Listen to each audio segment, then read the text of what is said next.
Makasih banyak ya udah mau ngobrol sama gua. Siap, Vi. Anggap aja kita lagi berbicara kayak biasanya gitu. Oke, Dan juga apa yang kita bahas di sini gak ada yang perlu disebar gitu, Sar. siap, siap. Jadi gue lihat akhir-akhir ini kayaknya lu kelihatan banget buru-buru, Sar. Kayak kelihatannya tuh lebih ke tugas numpuk atau gimana gitu. Iya, jadi bener, sebelumnya itu bener banget. Jadi karena gue tuh ngerasa kalau misalkan gue susah banget untuk bagi waktu gitu. Kayak gue tuh sering banget tugas tuh ketunda karena ya gue tuh kebanyakan main HP, Vi. Oh, kalau main HP-nya itu tuh scroll TikTok atau main game atau misalkan nonton YouTube, Sar, apa gimana tuh? Semuanya, Vi. Jadi gue tuh mulai dari scroll TikTok, Instagram, kadang lanjut main game. Terus ya awalnya tuh niat gue tuh kayak cuma sebentar aja gitu, Vi, sebelum gue ngerjain tugas. Ya niatnya cuy cuma sebelum ngerjain tugas mungkin ada nih dorongannya dulu nih supaya moodnya jalan. Lama-lama tuh kebablasan. Oh. Nah kalau kayak gitu tuh lo tuh ngatur waktunya gimana sih, Sar, gitu, dan kapan juga gitu untuk ngerjain tugas-tugas yang lain gitu? Biasanya sih kalau boleh jujur ya, Vi ya, Iya. malam. Kalau atau enggak misalkan nih udah mendekati deadline tugas, kalau udah bener-bener mepet banget, tuh baru biasa gue kerjain gitu loh. Jadi nggak pernah kayak waktunya lagi lama terus langsung gue kerjain, nggak. Jadi pas udah deket-deket deadline atau nggak biasanya malam, nah itu baru gue kerjain. Nah itu tuh keganggu banget gak sih bukannya gitu kan? Pasti ngerasa capek banget gak sih gitu? Pastilah, pasti capek banget lah, apalagi kalau misalnya besoknya ada kelas gitu. Wah itu ngantuk, biasanya tuh jadi nggak fokus juga, jadinya kadang pernah sampai gue tuh harus bolos kelas karena rasa ngantuk gue tuh nggak ketahan gitu. Mungkin dari elunya itu ada gak sih niatan mau berubahnya gitu? Ya pastilah gue tuh jadi pengen berubah, pengen lebih disiplin juga, pengen tugasnya selesai tepat waktu, terus gak panik lagi, gak keburu-buru lagi sama deadline. Jadi tuh biar gue tuh gak terlalu capek juga gitu. Oke, berarti tujuan kita hari ini adalah cari supaya lo itu bisa mengatur waktunya gitu, Sar. Oke? Oke. Jadi gini, Sar. Menurut lo itu bagian apa sih yang paling susah itu mulai belajar atau berhenti main HP gitu? Kalau boleh jujur sih ya berhenti main HP sih. Soalnya kalau sekali gue main HP, kadang tuh susah berhenti. Susah berhentinya tuh karena apa gitu? Kalau bisa boleh lo tahu gitu. Karena mungkin sekalinya gue udah main HP gitu. Hmm. Gue scroll Instagram atau scroll TikTok atau sesimpel gue main game, kadang gue tuh suka lupa waktu. Dan kadang biarpun misalkan gue udah nentuin nih, misalkan tunggu jamnya ini di jam segini nih, pasin deh jam segini. Kadang kalau misalnya udah lebih semenit aja, oh jadi udah tanggung nih udah semenit nih lewat nih, tambah lagi deh jam segini deh biar pasin deh. Jadi nggak selalu nggak pasti gitu loh, Vi, setiap gue abis main HP gitu. Jadi makanya susah banget berhenti kalau sekali udah main HP. Oh iya.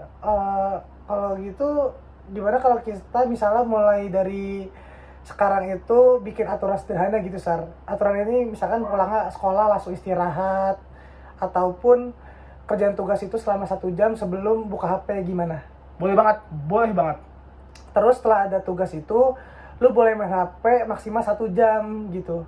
Oke. Jadi main HP-nya itu jadi hadiah setelah target belajarmu tercapai gitu. Jadi setelah belajar baru lu itu bisa main HP Oh, gitu. berarti setelah gua menyelesaikan tugas-tugas gua, apapun itu tugas rumahnya, baru HP itu sebagai rewarding lah jadinya. Bener, setuju, Sar. Oke. Gitu.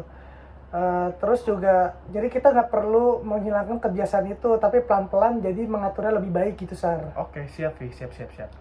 Biar lebih gampang, coba setiap hari lu juga catat, Sar. Misalnya 1 jam mulai belajar, berapa lama belajar dan berapa lama main HP kayak gitu. Jadi apapun yang lu lakukan itu dicatat gitu biar kedepannya tuh lebih baik kayak gitu. Oke, Vi. Siap, siap, siap. Betul. Kalau gitu, kalau misalkan suatu hari nanti belum berhasil, jangan langsung nyerah. Yang penting besok dicoba lagi ya, Sar. Oke, siap. Gimana nih, Sar? Udah seminggu ini nih. Lu ada perubahan apa gimana nih? Wah, ada sih, Vi. Perubahannya parah sih. Jadi sekarang tuh gua udah lebih sering sekarang tuh ngerjain tugas dulu baru main HP. Wah, gila, berarti bagus banget dong. Apa tuh perubahan lu kayak gimana Iya. gitu kan?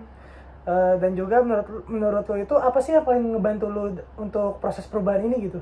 Yang paling ngebantu gue dalam proses perubahan ini sih ya pada dasarnya sih gue harus seperti yang lu bilang terakhir kali ya, kita harus tahu apa yang sebagai tanggung jawab utama kita nih. Ya pasti tanggung jawab gue sebagai mungkin gue sebagai murid ya ngerjain tugas dulu doang dibandingkan main HP. Jadi gue ngelakuin tugas lu yaitu HP-nya itu sebagai rewarding, sebagai hadiah saat gue setelah mengerjakan tugas, baru abis itu gue setelah sudah mengerjakan tugas baru gue main HP. Berarti lu udah bisa mengontrol waktu lu sendiri untuk untuk tidak bermain HP. Jadi lu udah bisa mengatur waktunya banget lah gitu. Sangat mengatur waktu banget, apalagi setelah lu kasih tahu gue kalau misalnya buat rencana, buat misalnya kita buat dalam buku gitu loh saat kita main HP dan setelah tidak main HP. Terakhir kali gue sih kayak pas gue ngikuti rencana lu gitu ya, habis gue kegiatan gue tulis di buku sih, ternyata emang gue sih kebanyakan main HP sih, Vi. Gue kebanyakan banget main HP, jadinya gue tuh tugas-tugas utama gue tuh selalu gue nomor 2 kan dibandingkan ya tadi harusnya tuh bisa menjadi yang utama. Oh berarti lu itu udah ada kemajuan yang bagus lah. Jadi tinggal lu pertahankan aja ya Sar ya. Kalau nanti mulai balik ke kebiasaan lama, ingat lagi tujuan lu itu. Jadi jangan disia-siakan lah tujuan yang udah lu tetapkan gitu ya Sar ya. Siap, Vi. Siap. Jadi cukup ya Sar ya, obrolan kita ini ya, karena dari lu nya juga udah mulai ada perubahan ya Sar ya. Terima kasih banyak udah. Terima kasih, Vi. Terima kasih juga udah banyak sama gua kan. udah ngadain konseling begini, ini ngebantu banget sih. Ya. Ya mungkin kita bisa ketemu lagi di sesi-sesi berikut konseling lagi ya Sar ya. Baik, Vi. Baik. Iya. Terima kasih. Makasih banyak ya.